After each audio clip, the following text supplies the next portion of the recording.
So we are back with another tutorial of the LiveRay. So in this particular tutorial, we are talking about how we can have a connection with the MySQL, with LiveRay, and with the Workbench. Okay, so let's take that Workbench here. Okay. So what we need to do, we need to have a couple of things in place before we need to make a connection with the MySQL. Okay, so first and foremost thing, you need to having a MySQL up and running. So that is there. So that is there. I have created one L portal database. Okay, the database talks about how we can whatever the entities, whatever the things are there that should be inside it. Okay, so once the database you have created, okay, let me create one more database for you guys. Okay,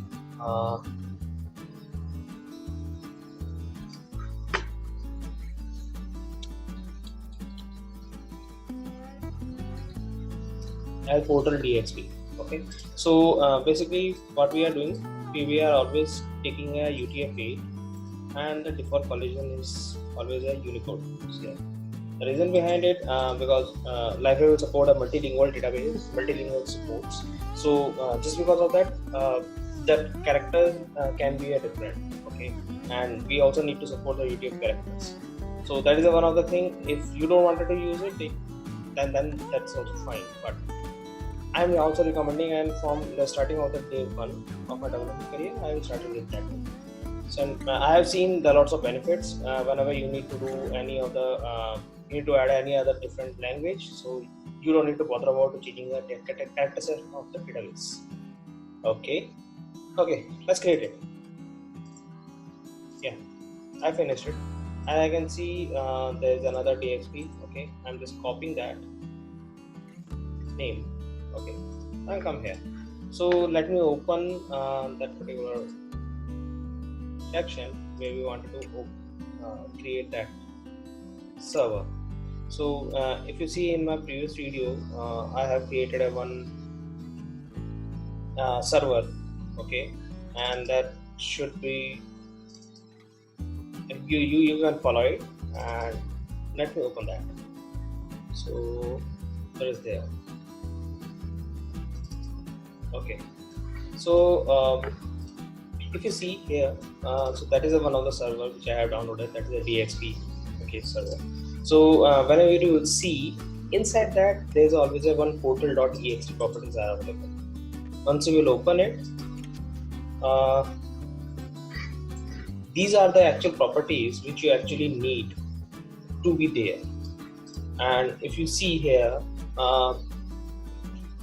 these are the common properties whenever we need to connect with any of the database. Okay, like the driver class name, MySQL CH driver jar, URL. We are also providing localhost 306. If you are having a MySQL on your server, then that's fine. Then put a 127.0.0.1 or a localhost with a portal name or the database name. So here you will see I have changed my database name. Okay, so that is there. I have put the character encoding UTF-8 and the password. Okay, and providing the username and password of it. Okay, just and first and foremost thing, how you can get those type of properties. So in LiveRay DXP, whenever you will be creating your workspace, okay, so I have created that particular workspace. Okay, inside that, I have found that I can get lots of things. So if you can go over the configs local, you will see this particular part. Edit. Okay, so these are the properties are available here itself. Or what you can do, you can go over the here LiveRay portal properties. Okay, so that is already there. Okay, DX 7.2.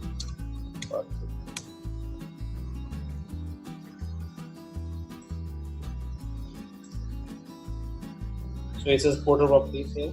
Okay, let's see. Okay. Yeah, yes sir. Okay, here I can search. As soon as I search the MySQL, I can see there are the list of properties which I need to do, which I need to take care of. Okay, so these are the properties which you need to copy and paste into the portal ext dev properties. So I am pretty much sure that you all might aware about the ext properties. Ext properties. So before that, here you can see the portal.properties are there. Portal.properties is all about what are the properties of the portal. But here you can see what we are doing right now. We are just creating. So I'm going to the server. So you can see that this particular file. Okay, that is a ext.properties. Ext.properties always talks about what is the extension you are creating of a existing server or existing library. Okay, so that is that. Okay, now we are good to go to have the connection with that.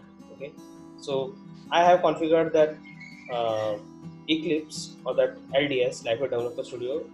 For that you can go and check my first video, and I have configured that particular bundle. And so as soon as you can see here, so that is there. Okay, I'm just stopping right now. Okay, and now that is my portal properties. I'm just starting again. Okay, and try to check the logs.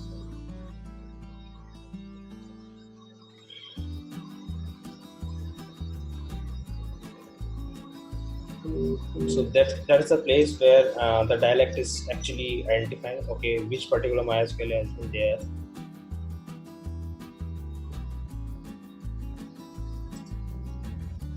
As it's a vanilla server, so it won't take that much time to restart.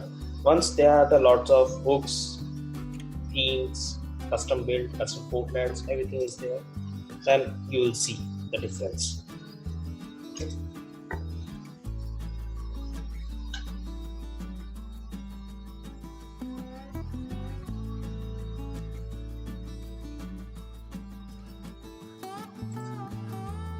And if you are learning Liferay, if you are working in the Liferay for quite a long time, so or if you are a developer, try to analyze the logs. What exactly things are there? What exactly things are actually happening right now? Okay. Once you will see a different type of things, like this portal is loading a portal info jar, system.properties, portal.properties, portal developer.properties. Okay, so these are the things which actually give you the glimpse that how actually Liferay is booting up. So we will see here whatever the properties if I am providing inside the system.properties will be overridden by the portal.properties. If I wanted to override any of the properties, that should be inside the portal ext.properties. So you have seen that portal.properties that is available here on this particular portal. Okay, so all the properties which are inside it, I can override them with the help of portal ext.properties. So this ext is all about the extension of your project. Okay, so let me check. I think service got started. So feeds like a Liferay is there. Okay, build 7.2. It's a June 2019 version. Okay, it's a 7.2 CPGA. Just check the logs. Everything is available over there. I can't see any exception. Seems like that things are pretty much fine, and things are happening. See, okay. A couple more things. I can just brief you about here.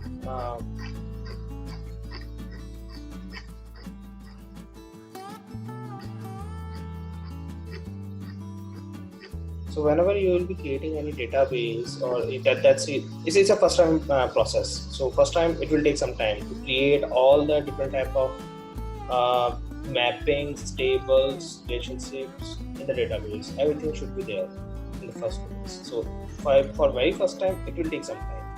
Okay, so here you can see the table L portal release does not exist. So the default table of operation with the default data. You can see here everything is they are creating at the very first time. Okay, so these are the things. Let me check. Okay, so it started. Okay, I can see. It started. Okay, in 118.6 milliseconds. Let me go over the portal.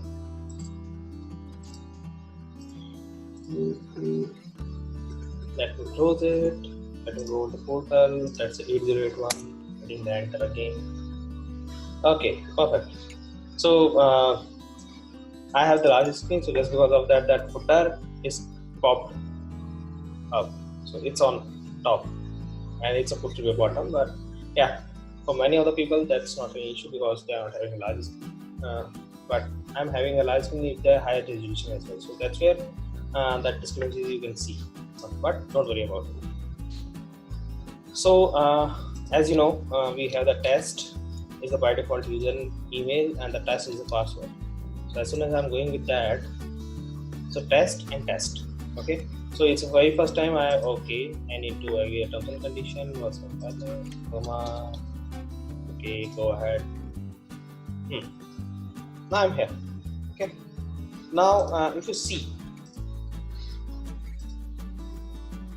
that is your control panel, that is your site space, is the place where you can add the components, everything, widgets, all the content if you wanted to add it. So it seems like that. Yeah, like result. Now just check the table database. Okay, now this database we have created. Okay, and now just open it. Oh, sorry. So I can see there's no tables around it.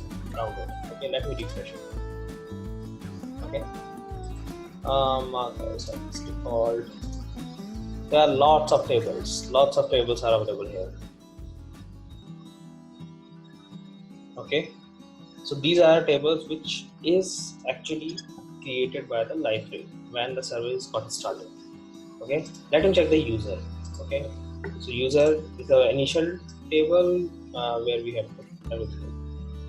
So as you can see, the test at the library, that is my one of the thing.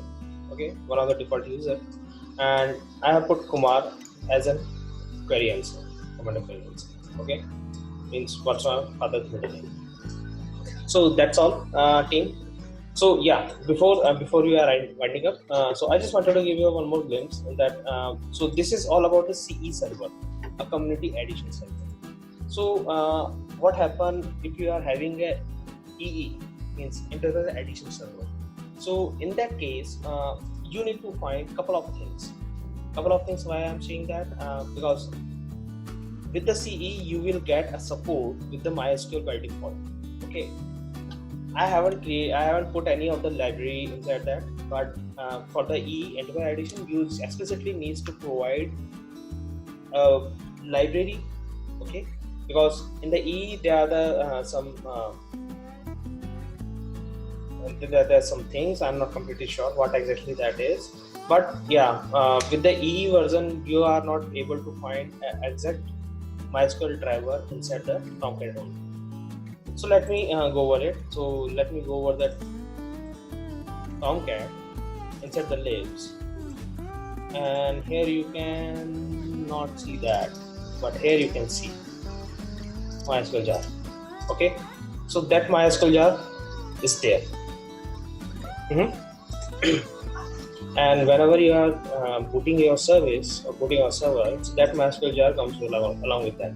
But if you are having an Enterprise Edition, that should not be there. So what you need to do, either you have to get a MySQL jar from somewhere, or you can just copy and paste it in the EE.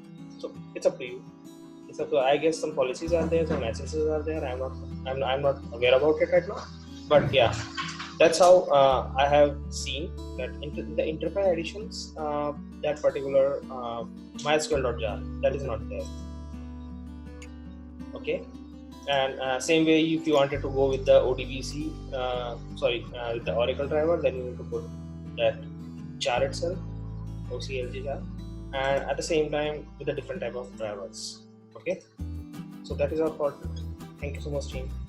Have a nice day. Bye bye.